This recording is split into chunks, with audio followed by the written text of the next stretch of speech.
Today I'm going to talk about sectionalism in the antebellum era, and we need to look at a couple of words here. First of all, sectionalism, which we've talked about before, basically meaning kind of a loyalty to one particular area of the country.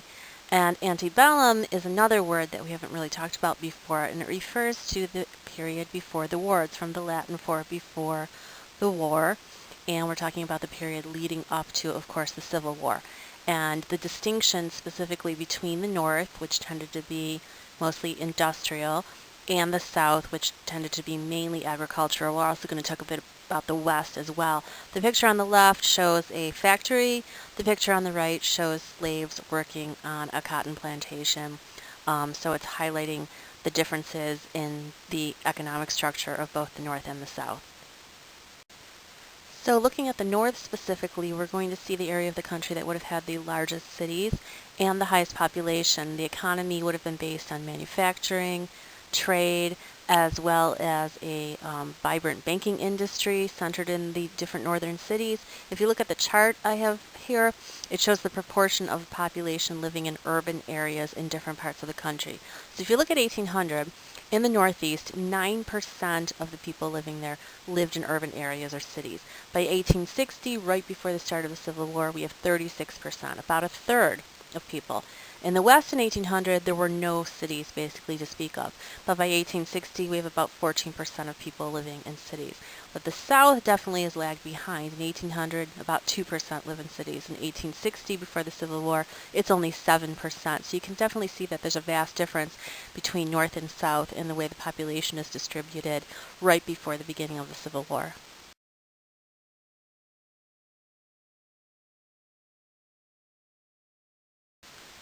Now, when I talk about the West, I'm referring to an area that would today be the Midwestern part of the United States, and at the time might have been referred to as the Old Northwest. It's an area dominated by farms, both small family-owned farms as well as large-scale commercial farms. They had a lot of fertile land for growing wheat and corn and grain crops. Mainly, and there were a lot of new inventions beginning in the 1830s that made this farming easier and more efficient. The main ones you need to be aware of are the steel plow, invented by John Deere. That is, of course, a name you've probably heard today. They still make tractors and plows and things like that. The steel plow cut through the soil a lot more easily than a wooden plow, kind of like a butter knife through butter. Maybe not that easy, but you kind of get the gist of how it made it easier to plow through the earth. Cyrus McCormick also invented the mechanical reaper, and that was used to harvest the crops after they had grown, and that made it a lot more easy to do that.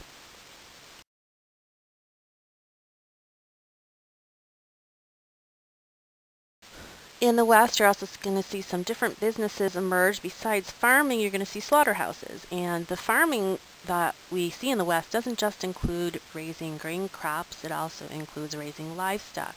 One of the big commodities was pigs, and the pigs obviously would be made into pork at the slaughterhouses.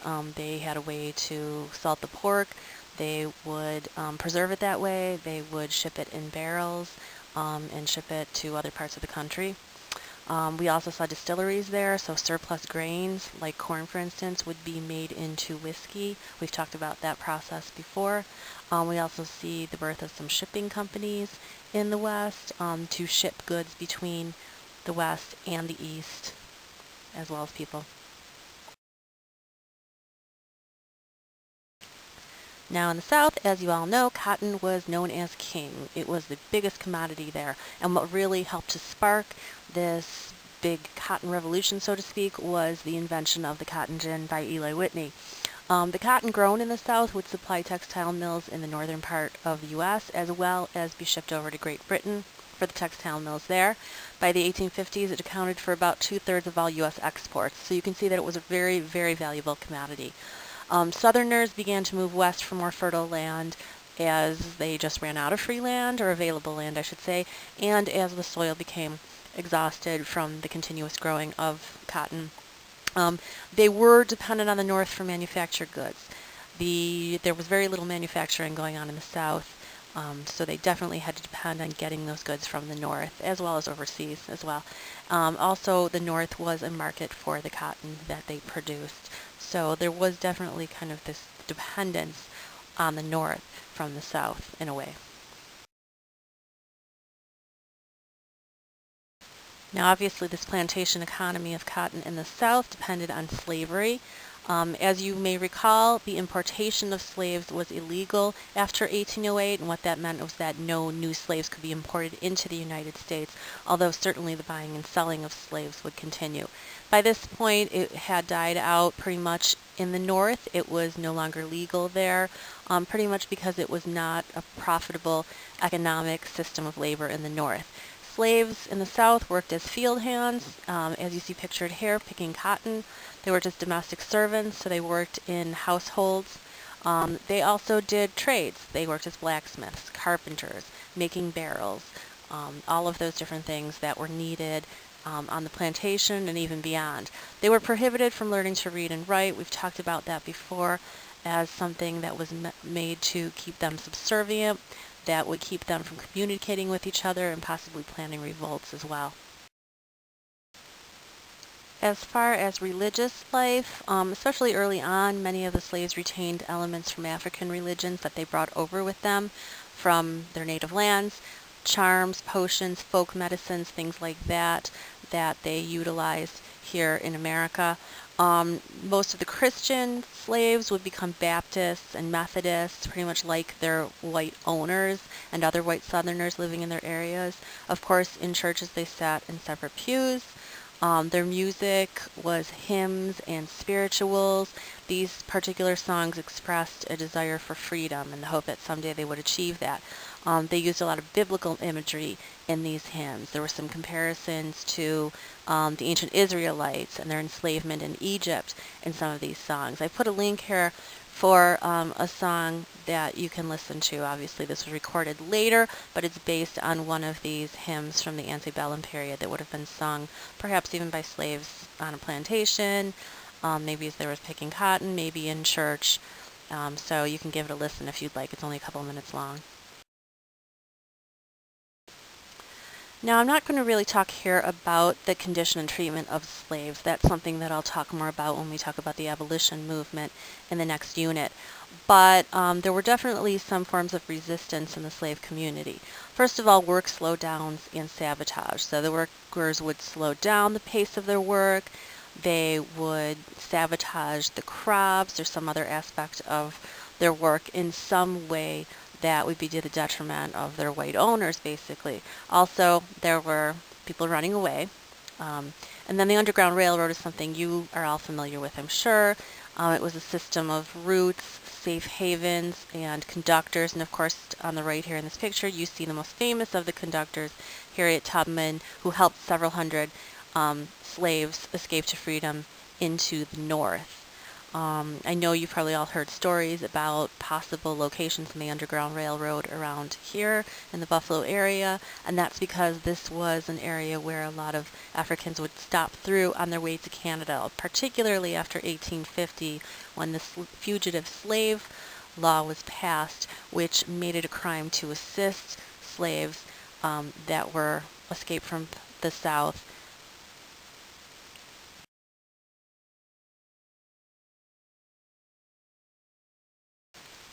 Of course, some other resistance would come in the form of actual slave rebellions, violent armed insurrections by slaves. The first we'll talk about is Gabriel Prosser. That's Prosser's Rebellion, it's known as, and that is in 1800 in Richmond, Virginia. He led a group of slaves to try to win freedom. 27 slaves were caught and executed. Others were sold to other states. And something bizarre is that the owners of those who were executed were reimbursed by the state for their lost property, actually given money by the state of Virginia to compensate for the lost property when those slaves were executed. Another rebellion was Denmark Vesey. Now, he was a free black. He had purchased his freedom, and he became a preacher in a local church in Charleston, and he led a revolt in 1822 there in Charleston, South Carolina. The attempt was to raid the arsenal where weapons were stored, to provide more weapons to other blacks, to kill whites, and free the slaves in the area. And Vesey and 24 others were caught and executed in that attempt. The most famous slave rebellion, though, is Nat Turner, or Turner's Rebellion. Now, he was a slave preacher. he saw himself as a black Moses, basically, and he had visions that basically he believed, God was telling him to lead this uprising. So Turner's uprising began in 1831. It was about 70 slaves attacking plantations in Virginia. They killed many whites, and Turner and many of his followers were caught and executed. There's a video clip that I would highly recommend you watch, and I have the link here for you. You don't have to watch the whole thing, but I would watch it until about 7 minutes in. I think it gives a really good summary and a bit of a dramatization about the events in Turner's uprising.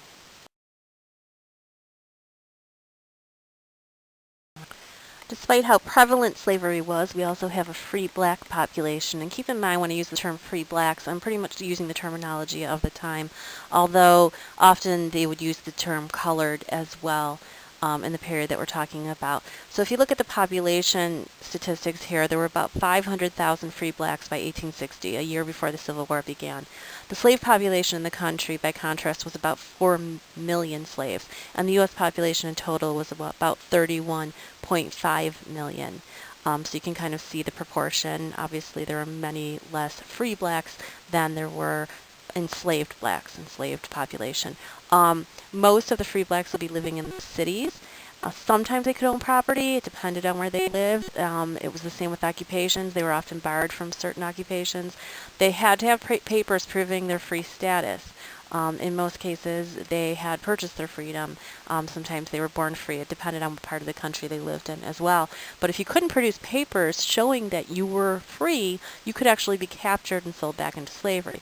And they were even barred from certain states. Some of the newer states, especially in the Midwest, would not allow blacks to settle there. If you look at the map here on the right, we're looking at the U.S. in 1850, and we are seeing the population density. So if you look at the key, the darkest kind of orangish brownish areas would be the areas that had the highest percentage of free African Americans living in the country. You can definitely see it's concentrated in the upper South and along the eastern seaboard in the mid-Atlantic and New England states, with a little bit in the Midwest as well.